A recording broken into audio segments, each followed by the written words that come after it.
Assalamualaikum warahmatullahi wabarakatuh. Perkenalkan, nama saya Bila Gustani Putri Mujaki dengan NPM 2350391100. Saya dari kelas 1C D4 TLM.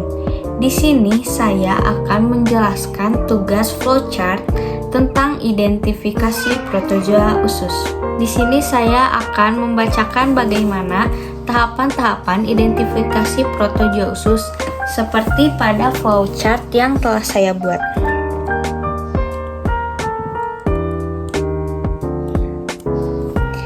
Untuk flowchartnya nanti saya akan tampilkan di samping saya. Jadi di sini saya akan membacakan tahapan-tahapan identifikasi protozoa usus. Identifikasi protozoa usus. Yang pertama, dibutuhkan sampel tinja. Di sini terdapat 3 metode, yaitu metode konsentrasi, metode pewarnaan modifikasi Gill-Nielsen, dan metode pemeriksaan langsung atau direct. Jika jumlah parasit dalam tinja rendah, maka kita memerlukan metode konsentrasi.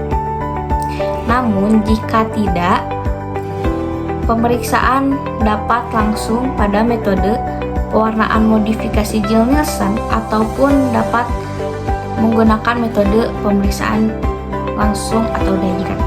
Namun jika jumlah parasit dalam tinja rendah, maka kita perlu memerlukan metode konsentrasi terdahulu dilanjut dengan metode pemeriksaan langsung atau direct. Metode konsentrasi. Jumlah parasit rendah tidak dapat menggunakan metode langsung sehingga membutuhkan metode konsentrasi. Kista dan larva akan tetap utuh selama metode konsentrasi, sedangkan protozoa akan hancur selama metode konsentrasi. Untuk tahapan metodenya, yang pertama, ambil 200 mg feses dan letakkan ke dalam tabung Eppendorf. Yang kedua, tambahkan Aquade sebanyak 700 mikroliter. Yang ketiga, melakukan Portex selama 30 detik. Yang keempat, tambahkan diethyl ether sebanyak 400 mikroliter. Yang kelima, melakukan Portex kembali. Keenam, centrifuge selama 1 menit dengan kecepatan 13.000 rpm.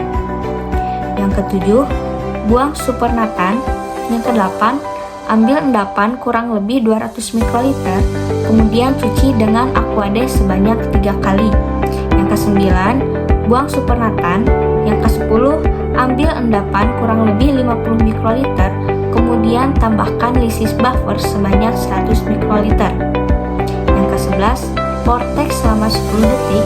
Dan yang ke-12, lanjutkan dengan pewarnaan atau simpan pada suhu 4 derajat Celcius. Tahap selanjutnya adalah metode pemeriksaan langsung direct. Ini masih tentang jumlah parasit dalam tinja rendah yang telah di metode konsentrasi. Untuk metode pemeriksaan langsung direct, yang pertama, siapkan kaca, objek, dan cover glass, kemudian diberi label. Yang kedua, teteskan di atas objek gelas, lalu teteskan L-leucin 2% atau L-lugol 1%.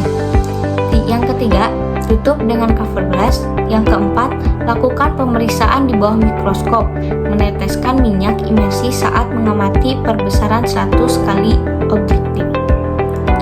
Untuk hasil pemeriksaannya, klasifikasi. Yang pertama, Giardia, Kista Trophozoite. Yang kedua, Isospora belli dengan pewarnaan iodin. Yang ketiga, Cyclospora cayetanensis. Yang keempat, Entamoeba histolytica dengan pewarnaan iodin. Yang kelima, Entamoeba coli dengan pewarnaan iodin. Dan yang keenam, Giardia. Kemudian, jika jumlah parasit dalam tinja tidak rendah, kita dapat langsung saja ke metode pemeriksaan langsung direct tanpa menggunakan metode konsentrasi seperti yang telah saya jelaskan. Lalu saya akan menjelaskan metode pewarnaan modifikasi Gill-Nielsen. Jika jumlah parasit dalam tinja tidak rendah, maka kita dapat langsung saja melakukan metode pewarnaan modifikasi Gill-Nielsen. Dalam tahapannya, yang pertama, siapkan kaca objek yang diberi label dan cover glass. Yang kedua, teteskan 10 mikroliter sampel feses menggunakan mikropipet. Yang ketiga, fiksasi dengan melewatkan kaca objek di atas api sebanyak 2-3 kali. Dan yang keempat, teteskan metanol pada sediaan dan biarkan selama 3 menit. Yang kelima, cuci dengan air mengalir. Yang keenam, teteskan larutan Gill-Nielsen A karbol-funsin. Yang ketujuh, setelah 15 menit cuci di bawah air mengalir. Dan yang kedelapan, teteskan larutan Gill-Nielsen B HCl metanol 1% dan biarkan selama 3 detik. Yang kesembilan, cuci kembali di bawah air mengalir. Dan yang ke-10, teteskan larutan malacitrigine 0,4% pada sediaan dan biarkan selama 30 detik. Yang ke-11, cuci kembali di bawah air mengalir. Yang ke-12, kering anginkan dengan cara menegakkan di atas bak pengecatan. Tunggu hingga kering. Yang ke-13, setelah kering amati di bawah mikroskop. Dan hasil pemeriksaannya, yang pertama terdapat Cyclospora sp, yang kedua Cryptosporidium sp, dan yang ketiga Isospora belli. Sekian penjelasan flowchart identifikasi Protozoa usus. Terima kasih. Wassalamualaikum warahmatullahi wabarakatuh.